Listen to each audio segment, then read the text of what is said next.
Hello Wanderers, my name is Nyx, and welcome to another lore video. Did you know, the Butcher demon we know from the Diablo games isn't the only Butcher in the Diablo universe. He is part of a wider type of demons called, not surprisingly, the Butchers.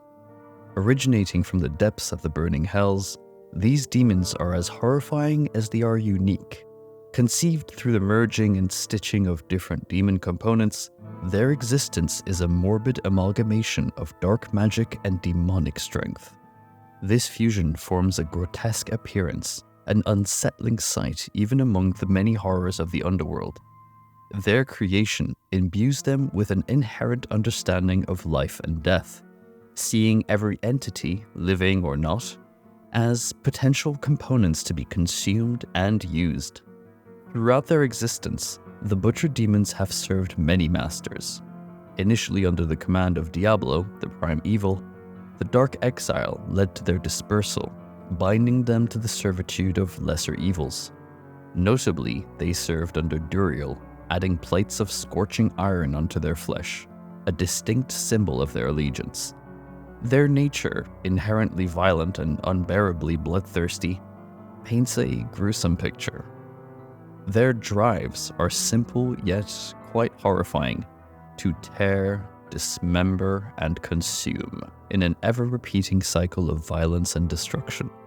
This distinctive attribute led Adria, a scholar of blood magic, to question its origin. Was this violence a byproduct of their abnormal creation, or was it a sadistic trait inherent to them? The existence of these entities was not known to the mortal realm until the Viserai, a powerful mage clan, documented them in their writings. They told tales of a unique butcher demon known simply as the Butcher. This creature, a horrifying example of demonic strength and sadism, sparked rumors and fears, becoming a horrifying legend in its own right. Before the darkening of Tristram in Diablo 1, Adria stumbled upon knowledge of demonologists seeking to emulate the Butcher's demon's creation process. Intrigued by their potential, she delved deeper into the arcane art of blood magic, devising her unique method of recreating these demonic monstrosities.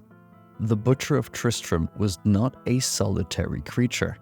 Rather, it was a member of an entire species of such abominations.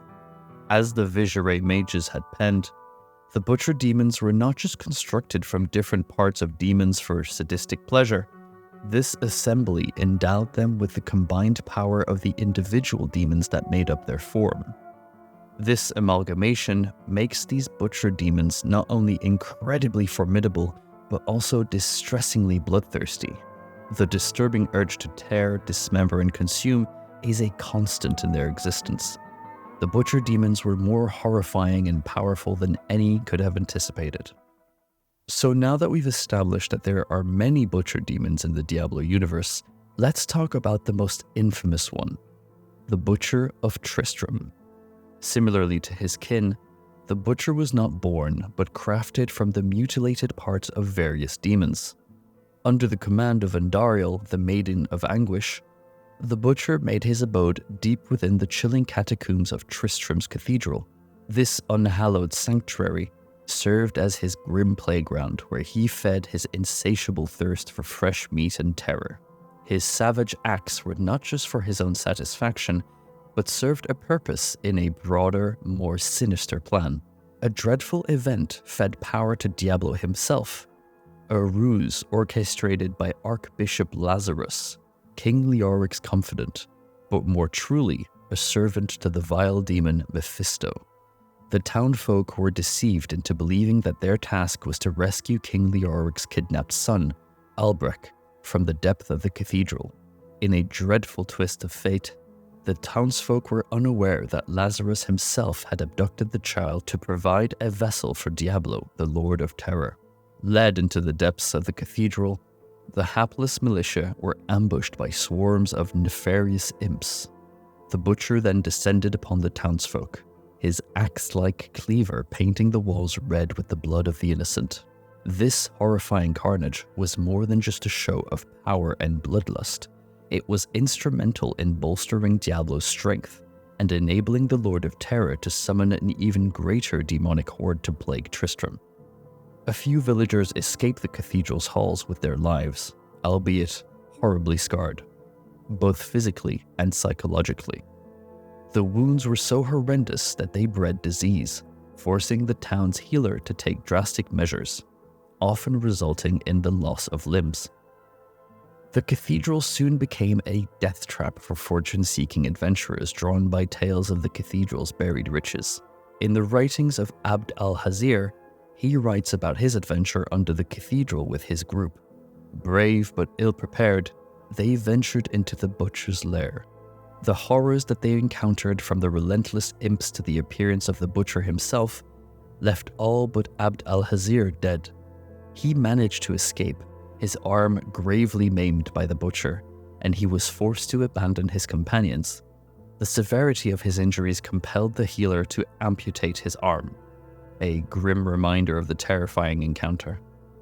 Despite the darkness that had befallen Tristram, hope emerged in the form of three heroes: Prince Aidan, King Leoric's eldest son, Morena from the Sisterhood of the Sightless Eye, and Jazrath of the Vizier. These are all the players in Diablo 1, by the way. Aided by their diverse skills and fortified by their shared resolve, the trio confronted the butcher. The sight of the blood-stained chamber echoing with the cries of the townsfolk yet to be dispatched steeled their resolve. The butcher, ever ravenous, threw himself at the adventurers, initiating a savage battle. Despite the odds and the terror of their opponent, the trio stood firm. Their tenacity ultimately won out, and they emerged victorious. This battle's conclusion marked a hard-fought victory, not just over the butcher, but over the fear he represented, bringing a glimmer of hope back to the terror-stricken town of Tristram. The butcher was banished back to hell, until his reappearance in Diablo 3.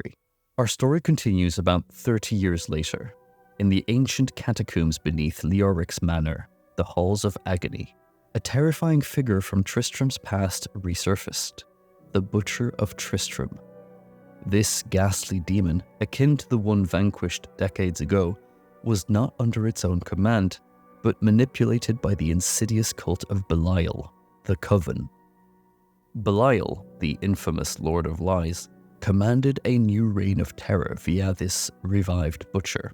The Coven's malevolent leader, Magda, pulled the strings, using the demon to further her fiendish plots. Thus, nestled in the darkness under Leoric's manor, the butcher awaited its next victims, controlled by the unseen hand of the Coven. On a quest for vengeance, a solitary warrior known as the Nephilim, that's you by the way, sought to extinguish this source of malevolence.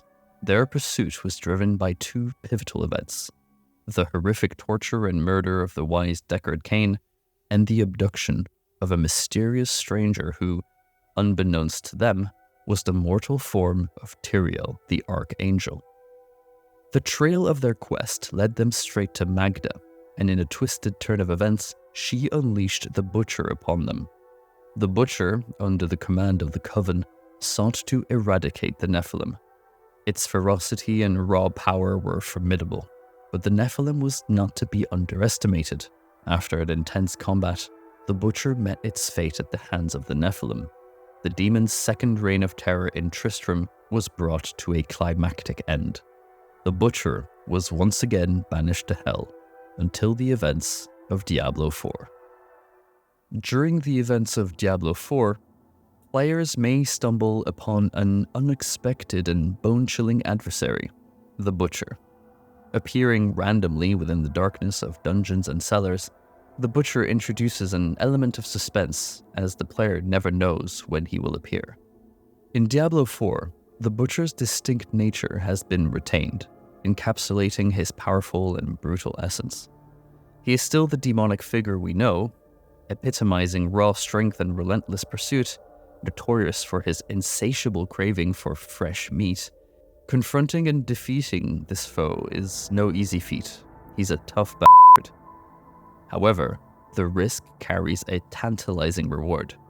there is a chance for the Butcher to drop a trophy of sorts, the unique item called the Butcher's Cleaver, a potent weapon imbued with the monstrous energy of its former owner.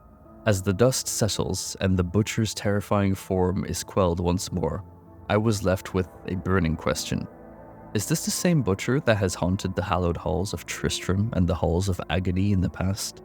The striking similarities in design suggest a continuity, a possibility that this is the same menace faced in the previous games.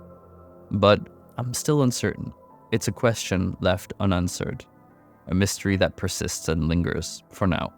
And if you ever face him, you better run. And so, we close the book on the tale of the Butcher for now, a monstrous being of endless brutality and an insatiable hunger for carnage. Let's see if he pops up in one of the future DLCs. In the meantime, keep an eye out for him in the dungeons of Sanctuary. Thanks again for hanging out with me today, and we'll see you very soon.